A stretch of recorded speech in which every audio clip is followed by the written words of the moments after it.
আবার এসেছে শ্রমিক শ্রেণীর প্রিয় মে দিবস। এই দিনটি দুনিয়ার শ্রমিকদের শোষণের শৃঙ্খল ছিঁড়ে মানুষের মতো বাঁচার স্বপ্ন দেখায়। আজ থেকে 140 বছর আগে আমেরিকার শিকাগো শহরে 8 ঘন্টা কাজের দাবিতে যে ঐতিহাসিক আন্দোলন শুরু হয়েছিল তাই মে দিবসের লড়াই নামে বিখ্যাত। শ্রমিক শ্রেণী প্রধান যে দুটি দাবিতে আন্দোলন করে আসছে তা হল মজুরি বৃদ্ধি ও দৈনিক কাজের ঘণ্টা কমানো।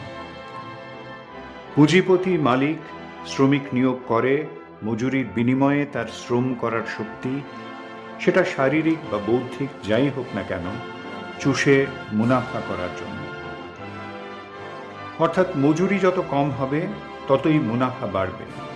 তাই তারা শ্রমিকদের অধিকাংশকে যথাসম্ভব কম আধপেটা মজুরির বেশি কখনোই দিতে রাজি নয়।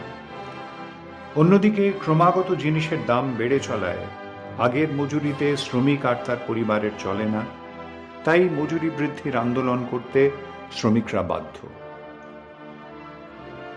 আগে শ্রমিকদের দৈনিক 16 থেকে 18 ঘন্টা পর্যন্ত কাজ করানো হতো।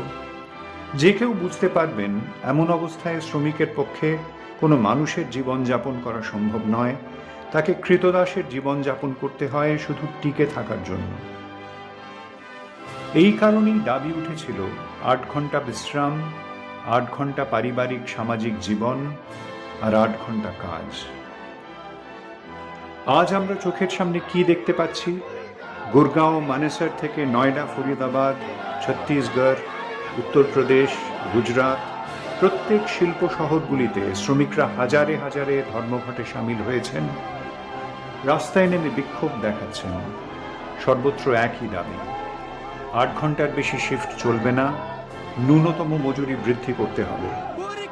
কেবল নয়ডা শিল্পাঞ্চলে এপ্রিল মাসের শুরু থেকে 70-এর বেশি ধর্মঘটে 45,000 শ্রমিক, নারী পুরুষ জাত ধর্ম নির্বিশেষে রাস্তায় নেমেছেন।